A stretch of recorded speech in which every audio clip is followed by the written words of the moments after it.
you. Natasha struggled wildly here. It was terrible. This is what terrible to happens. Eh? That's why we get complaints from BCCSA. Oh, I tell think you my what, mom it was very disappointed that she didn't meet the very good looking and famous Romeo. Mom was in town. Yeah, it was lovely. All of that to say, don't miss any program. No Just more be here. missing, bud. No more missing out. And I listened last week when you went here, we slagged you off big time. Never. I need to get those tapes. Oh, man. It's the first Monday of November. Am I correct? Yes, you are. Correct. Yes, the first Monday of November. Wow. How are we feeling?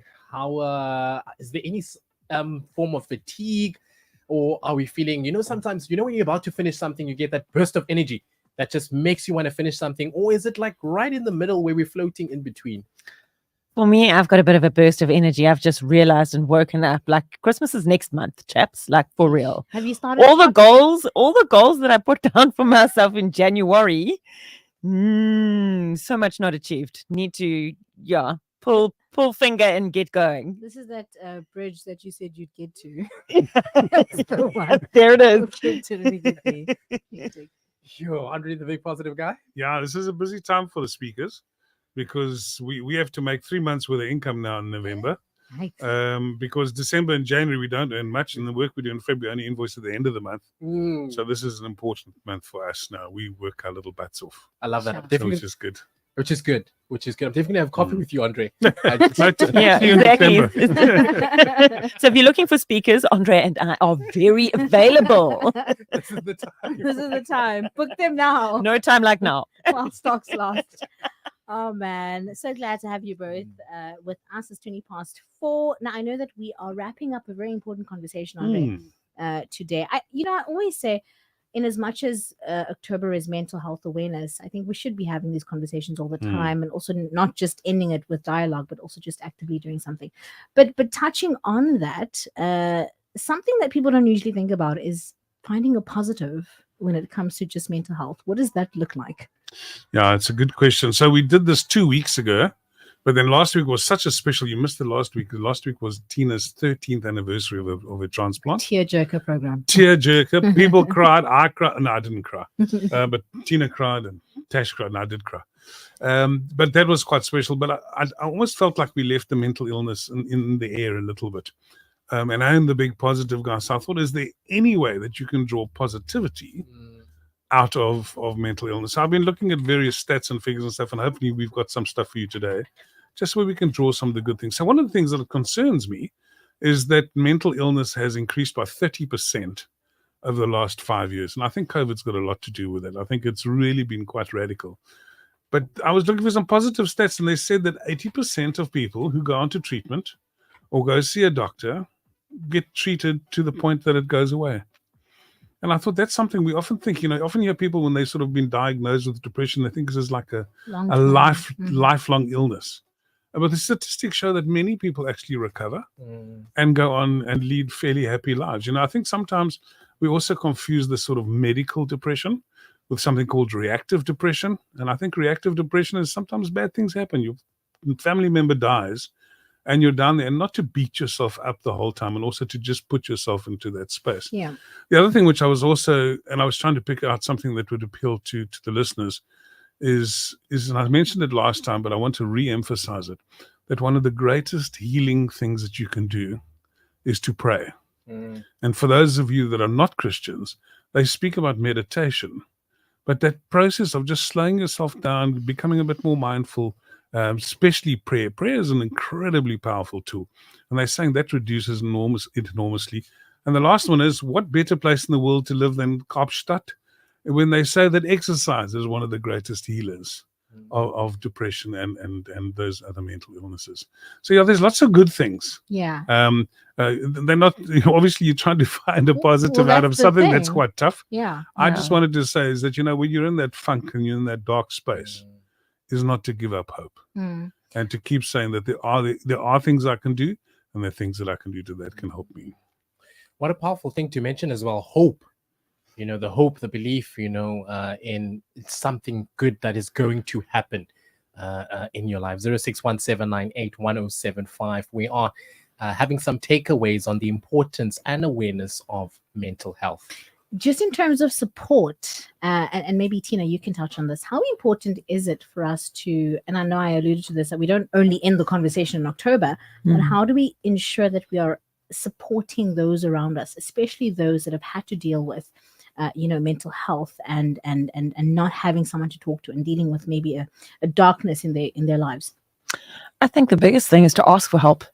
Especially when you're in that situation and it creeps up on you so slowly that you don't realize it's there. I mean, I've just come off of basically 20 days of isolation in a flat all by myself. And Andre checked on me every 2 days. It's like, I'm worried about you. You're on your own. Like, are you okay? And I think just having a support system and letting those few people know that this is what's going on with you. And on the other side of it, be aware it's out there. Check in with the people that you love. Because if you haven't heard from somebody in a while, there might be something going on. Because people, when they get into a situation like that, they don't want to speak to anyone. They don't want to go out. They don't want to go anywhere. They're just ordering in. They're on the, you know what I mean? And they're just going through the motions. So I think especially routine can also just vary your routine a little bit, maybe. But I think it's a case of we have to consciously make the decision to check in on one another. Yeah. I think the other thing that I want to mention is that we live in a society where social media has such a huge impact on our mental health. That's the reality. And so we're in a time right now where we're approaching the end of the year. People will go, what have I achieved? What have I not achieved? Which then puts us in a position where we're comparing ourselves to other people, which I think also plays a big role in our mental health. Tina, I think you just hit the nail on the head there in saying that people got to ask. Yeah. One of the things I want to say is that I have a very good friend at the moment. I know she's going through a bad time. And I've been saying to her, come, let's go have some coffee. Let's go chat and stuff. And I phoned her the other day and she said, I can't do it. I am so broken that I can't go out with you. And I hope she's listening. Because the reality is this is the very time you're denying me the opportunity of reaching out and seeing if there's something I can do for you. So I know you're in a black space and I know you don't want to see anybody and stuff like that, but you've got to allow that gap for people to get into it. Do you remind me of your question again? I'm old. Not so much a question. I think just as, I suppose, a statement to say sometimes we tend to compare ourselves and our journeys to other yes. people's, especially this time of the year. If I go and look at the goals that I haven't met this year, I would almost always say that if I went and analyzed my hours, that they were made up by scrolling. So the things that I haven't done have been filled in with scrolling, and scrolling has done nothing for me. So be very careful. You don't get caught into that habit of just mindlessly reading posts or seeing things. It's also very competitive. If you're a competitive person, it's terrible to see other people. Suddenly they got big fancy cars and houses and everyone. Next month you're going to see it. It's when every friend that you have is overseas. Look at me in Croatia, and I'm sipping a cocktail, and look how fat my stomach is. The reality is that can become very depressing. So stick to the things that you want to do and start focusing on those things. Social media is also an incredible time waste, and I'm also guilty of that. I try my best not to do it, but before you know it, you sit there and suddenly a half an hour is gone or 1 hour is gone. So try and get rid of that in your life. 0617981075. We'd love for you to be involved in the conversation as well. Family, I'd love to ask you, what key takeaways can we remember when it comes to mental health? I think the first one is that I think it's not something to be embarrassed about anymore. I think those days are gone. Mental health affects everybody. Absolutely. I think even the strongest people amongst us have down days. And what is down but anxiety, depression, or whatever it is. So stop feeling like you're a victim. It's something that affects nearly all of us. And as I just previously said, is that looking for help is the first step. Tina said it, and it was just off the top of her head. Seeking help is that first thing. Anything from your side, Tina? What else is a key takeaway? And just you speaking about this friend of yours who you know is in a black hole, I think we are so cognizant of trying to, be nice to people and not invade their space. Invade their space. You know what, Andre, what we need to do is we need to go around to this person's home with a meal and say, I'm here, let me in. I'm here to check on you. Doesn't matter if you don't have makeup on, you in your holy jeans and you in your tracksuit pants, whatever, doesn't matter. I'm your friend. I'm here to check on you. I think that is. Yeah, I think for me, those are some of the key takeaways and stuff. The other thing as well is that there's so much that you can do to change your mental state. There was an advert a little while ago. I don't know if I've mentioned this before, and it just said, "So you're feeling down. So have you drunk water today? You know, have you slept well? Have you been outside? Have you phoned a friend?" And what happens is the whole time they're on this advert, they're asking this person, they're going, "No, I'm so depressed. I ate bad food and I had takeaway and I haven't had anything to drink. And, you know, I don't want to phone my friends and stuff like that." The very things that you're speaking about are the cures. They're some of the things that are going to make you feel a lot better. I found some lovely quotes, and I love quotes. So I thought maybe I'd just come in to read these. I've got to read them, unfortunately. I'm not that intelligent yet that I can remember all these quotes. Here's a lovely one. It says, "Mental illness is not a sign of weakness. It's a sign of being human." Isn't that good? And then there's another one I had you. "You don't have to control your thoughts. You just got to stop them controlling you." Sure. Isn't that amazing? Tina, you had one as well there, didn't you? So I've looked up one that says, "Healing may not be so much about getting better as about letting go of everything that isn't you." You know, and I'm going to have to do this at the end of the year as well, where there's goals that I just am not going to be able to achieve. I need to let that go and not let it get me down.